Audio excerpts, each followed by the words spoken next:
here at home when it comes to finding common ground and improving community police relations. You have to talk to set the stage for action. So, in the wake of the national violence that resulted in the deaths of 2 black men and 5 police officers, 3 pastors here led a discussion this evening. They called it Not in Columbus, and they gathered at the King's Arts Complex with a goal: to enter with a purpose and lead with a plan.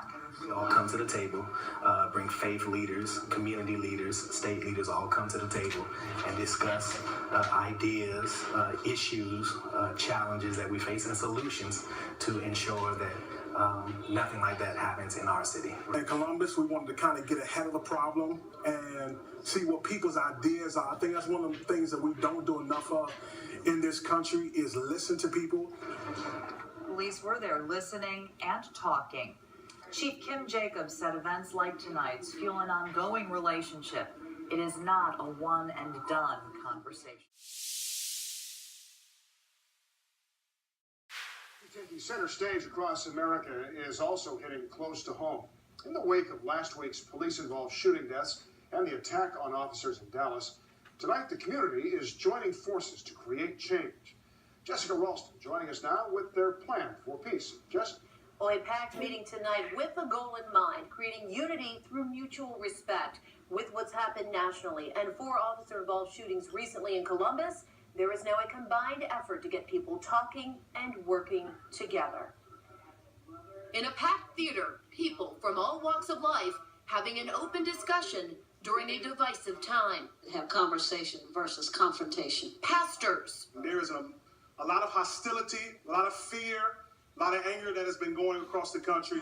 Politicians. We would be wrong and to not acknowledge that there are fears out there. Police. Do we make mistakes? Absolutely. This isn't just about talk, it's about action. And we're entering with a purpose, but our goal is to lead with a plan. In the wake of tragedy and unrest, there are serious questions. How do you feel the relationship is in Columbus between the citizens and the police department? A back and forth that brings concerns about how to move forward together. We've got to respect the policemen and the job they do, and they have to respect the community. Calling for a mutual understanding that it will take a community to keep the peace. But if we don't continue to work at it, then, some of the same tragic things that we see happening elsewhere could very well happen here. A very real fear, but they say with unity, there is hope. Well, that no matter how bad it gets, no matter how dark it gets, the sun will rise again.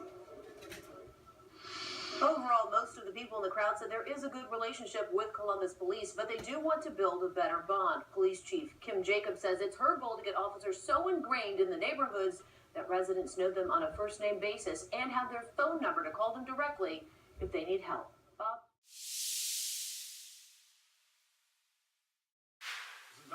Community leaders met with neighbors tonight to talk about the violence in other parts of the country involving police. People gathered at the King Arts Complex for Not in Columbus. They talked about ways to build bridges and improve communication with police. We spoke to a parent who says his young daughters are the reason he was there. It's tough because I don't want to paint a picture for our children in any negative way. I want them to have their own experience and to know, but at the same time, I want them to also be prepared. While a concrete plan of action was not reached tonight, people instead said it did help just to talk and vent about the recent tragedies. A community police